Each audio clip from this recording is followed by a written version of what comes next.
성균관대학교 화학과 그리고 한국화학연구원 소속 우경렬입니다. 제가 오늘 발표할 총매 반응 내용은 글리세롤과 이산화탄소의 동시 전환 반응 내용이고요. 그것을 위해 저희가 루테늄 클러스터라는 물질을 GF11이라는 모프에 캡슐화시키고 이것을 탄화시켜서 루테늄 카본 총매를 만들었습니다.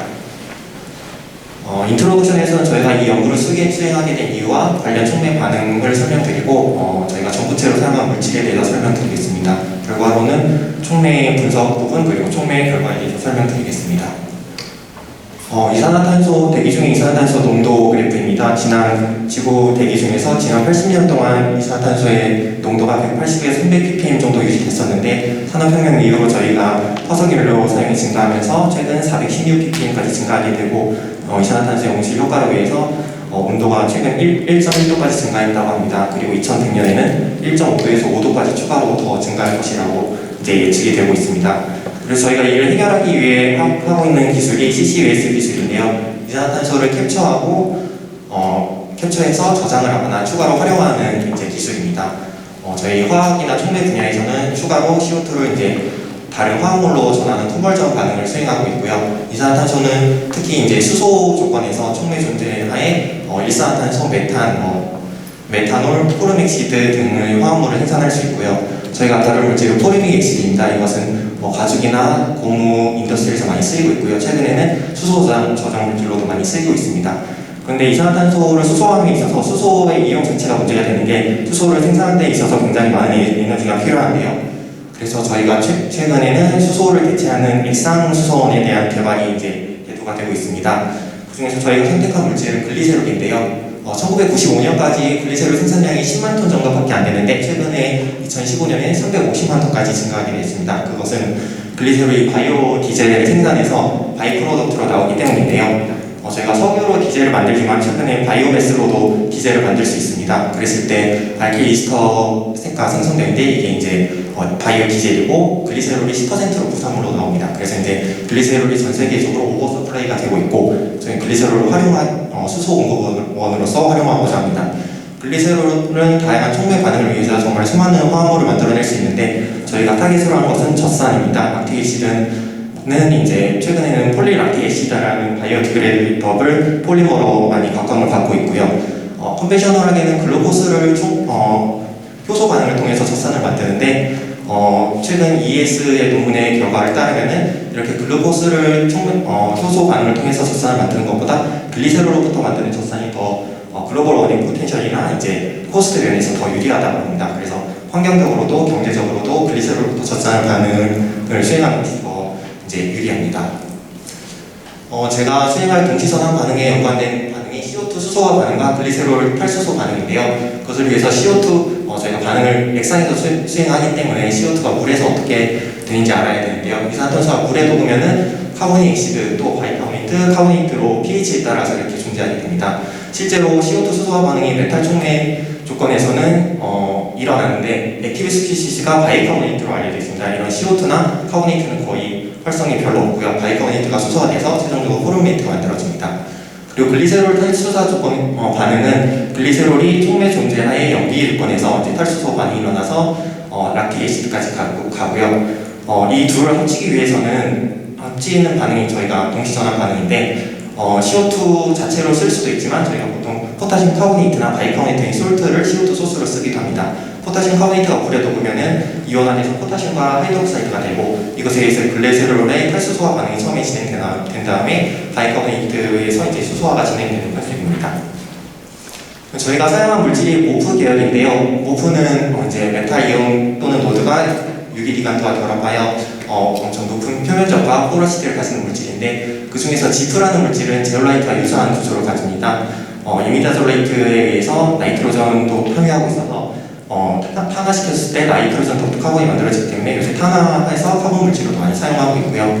저희가 루테늄의 전구체로 사용한 물질이 루테늄 클러스터인데 1나노 정도의 사이즈를 가지고 이제 알코올에 굉장히 솔루블합니다. 그래서 저희가 메탈 프리커서를 선정하게 되었고 지프로서는 지프11을 선정하였는데 지프11의 케이지 크기가 사용한 루테늄 클러스터보다 더 크고 윈도 사이즈는 더 작기 때문에 루테늄 클러스터가 잘 들어간 다음에 빠져나가지 않겠다는 생각으로 이 물질을 선정하게 되었습니다. 그래서 여기서부터는 총내 이제 분석 결과인데요. 저희가 지프11의 합성 조건에서 루테늄 클러스터를 넣고 합성을 했더니 만들어진 물질이 지프11의 하얀 에 비해서 루테늄 클러스터가 담지된 물질은 초록색을 띄었습니다. 이것이 루테늄이 정제 후에도 남아있다는 것을 간접적으로 의미하고요. 아르곤 흡착 결과 표면적이 조금 낮아졌고 코어 사이즈는 약간 낮아졌습니다. 루테늄 클러스터가 이 클러스터 상태를 유지하면서 들어가는지 확인을 위해서 FTIR과 NMR 분석을 하겠고 아스테이트가 조금 남아있는 것을 확인하였습니다. SCM 결과 지프11과 동일한 몰포로지를 갖고 있었고 징크와 루테늄이 골고루 분산되어 있는 것을 확인하였습니다. 이 다음으로는 루테늄 클러스터가 담지된 지프11을 탄화시켜서 900도 또는 1100도에서 탄화시켰을 때 분석 결과입니다. XRD상에서 지프11의 결정성이 완전히 사라졌고요. 카본 물질이 만들어졌는데 여기 44도에서 루테늄의 피크와 카본 피크가 겹쳐 있습니다. 이것을 카본 피크를 빼서 크리스탈라이트 사이즈를 계산했을 때 900도에서 탄화한 샘플은 1.7나노, 1100도에서 탄화한 샘플은 3나노 정도 됐고요. 아르곤 흡착 결과 탄화 후에도 이 탄소 샘플이 굉장히 높은 표면적을 유지하고 있는 것을 확인을 하였습니다. 그리고 마이크로 포러시티와 메조 포러시티를 갖고 있었고 XPS로 카본과 질소 부분을 이제 분석한 결과 대부분 sp2 카본으로 존재하고 있었고 질소에서는 그래파이틱 피리딘이 이제 질소가 보였었는데 1100도 탄화 후에는 맨 오른쪽에 있는 피리딘이 거의 없어진 것을 확인하였습니다. 그래서 900도 이후 1100도 탄화하는 과정에서 이 정도 질소가 없어졌고 루테늄 크기가 증가한 것을 확인을 하였습니다. 남한에서 그래파이틱 디펙트가 많은 그래파이틱 카본이 만들어진 것을 확인하였습니다. 촉매 반응 결과입니다. 저희가 촉매를 없이 반응을 하거나 아니면 담지인 카본만 넣고 반응을 했을 때 글리세롤 컨버전이 6% 수준이고 젖산과 호름산이 이제 5% 정도 만들어지다가 사용 루테늄 카본과 팔라딘 카본을 썼을 때 일대가 한 20%에서 30% 증가하는 것을 확인을 하였습니다. 저희가 추가적으로 임프리네이션을 통해서 루테늄을 메조포러스 카본과 그래핀이 담지를 시켰을 때 젖산이 30%, 호름산이 15% 정도 만들어졌는데 저희가 합성한 루테늄 AC900과 1100에서는 젖산과 호름산 일대가 모두 증가하는 것을 확인을 하였습니다.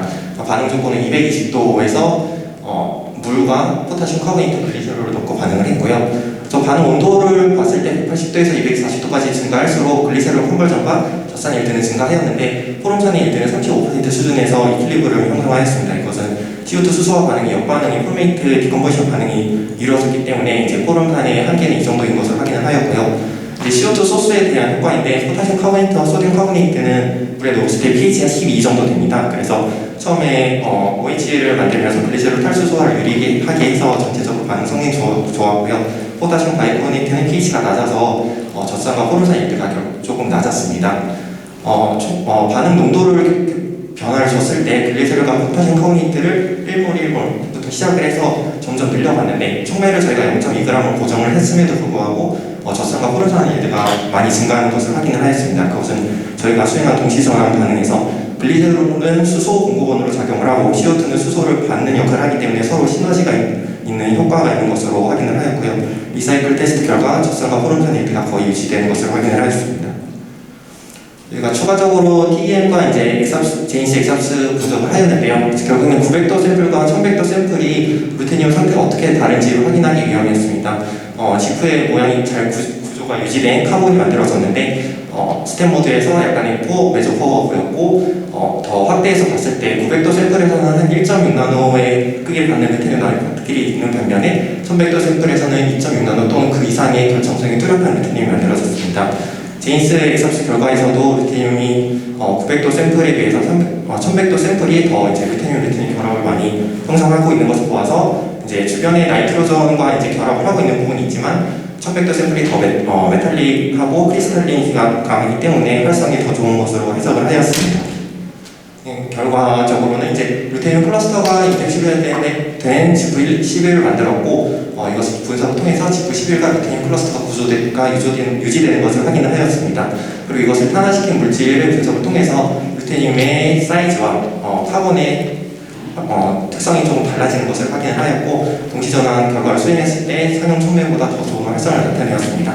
그리고 컨디션 옵티마이제이션 해왔고 굉장히 높은 일들을 달성했고요.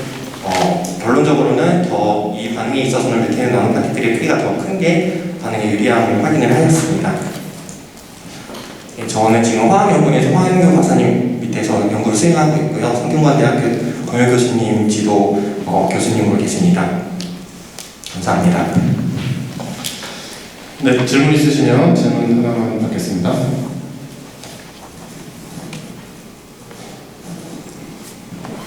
재미산 접사를 만든 게 아니라 재미산 연구와 접사를 만든 게 아닙니까? 예, 폴메이트와 락테이트를 만든 게 맞습니다. 그거는 어떻게 재미산으로 바꿉니까? 그거는 사실 저희가 포름산 이제 젖산이라고 표현을 했는데 실제 반응에서 항상 폴메이트와 락테이트가 만들어지고요. 추가 산처리를 통해서 엑시드로 만들 수 있는 게 사실 지금 저희는 락테이트가 폴메이트가 섞여 있고 물도 있기 때문에 추가로 물을 날려야 되고요. 그러고 나서 산처리를 통해서 엑시드로 만드는 과정이 필요합니다. 그럼 그때 그거는 베이스 분위기에 베이스가 총의 반응에 미치는 것도 다른 거 아닌가요? 네, 베이스가 총의 반응에 많이 미치는데요. 총이랑 속도에 대해서 다른 거 아닌가요? 네, 맞습니다. 그래서 사실 엑시드 말씀하셨는데 저희가 실제로 분리 쪽을 하시는 팀이 계신데 엑시드로 만들기보다 메틸 락테이트와 메틸 폴메이트를 만드는 게 더 좋다고 해서 그렇게 수행하고 있습니다. 저는 혹시 글리세롤 카보네이트 쪽은 안 가나요?